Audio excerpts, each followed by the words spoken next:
ഇതെൻ്റെ അമ്മ, പേര് വിലാസിനി.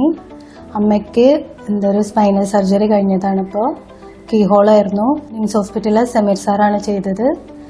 അതിൻ്റെ മുന്നേ അമ്മയ്ക്ക് നല്ല പെയിനായിരുന്നു, മുട്ടുകാലും ഊരൊക്കെ നല്ല വേദനയായിരുന്നു. ഇപ്പോൾ സർജറി കഴിഞ്ഞു, വേദനയില്ല. സാറിപ്പോൾ നടത്തിച്ചു. അമ്മ നല്ല ഉഷാറായിട്ട് നടക്കുന്നുണ്ട്.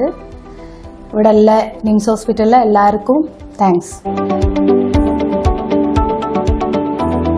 വിലാസിനി അമ്മ എന്ന് പറയുന്ന രോഗി നമ്മുടെ അടുത്ത് വരുന്നത് ലംബാർ കനാൽ സ്റ്റിനോസിസ് എന്ന അസുഖവുമായിട്ടാണ്. കുറച്ചു നേരം നിൽക്കുവാനോ ഒരു ചെറിയ ദൂരം നടക്കുവാനോ കഴിയാത്ത രൂപത്തിൽ സുഷുമ്നയുടെ മേൽ സമ്മർദ്ദമുണ്ടാവുന്ന അസുഖമാണിത്.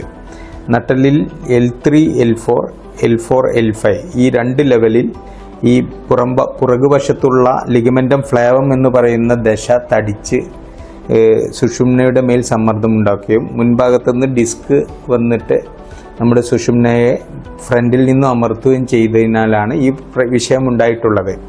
നാം ചെയ്തതെന്തെന്നാൽ പോസ്റ്റീരിയർ സ്റ്റിനോസ്കോപിക് ലംബാർ ഡീകംപ്രഷൻ അഥവാ ഒരു 9 മില്ലിമീറ്റർ 1 സെന്റിമീറ്റർ താഴെ വലുപ്പമുള്ള ഒരു ചെറിയ ദ്വാരത്തിലൂടെ സ്റ്റിനോസ്കോപ്പ് എന്ന് പറയുന്ന നമ്മുടെ എൻഡോസ്കോപ്പ് കടത്തി ഈ നേരത്തെ പറഞ്ഞ പോലുള്ള കട്ടിവെച്ച ദശഭാഗങ്ങൾ എടുത്തു മാറ്റി അവിടെ വിശാലമാക്കുകയും അതിനു ശേഷം അവരുടെ ഞരമ്പുകൾക്ക് തുടർന്ന് നടക്കുവാനും ഇരിക്കുവാനുമുള്ള ഡീകംപ്രഷൻ അഥവാ അതിൻ്റെ മേലുള്ള സമ്മർദ്ദം നീക്കിയതിനാൽ അവർക്ക് സുഗമമായി 2ാമത്തെ 3ാമത്തെ ദിവസമായപ്പോഴേക്കും നന്നായി നടക്കുവാനും നിൽക്കുവാനും സാധിച്ചു എന്നുള്ളതാണ്.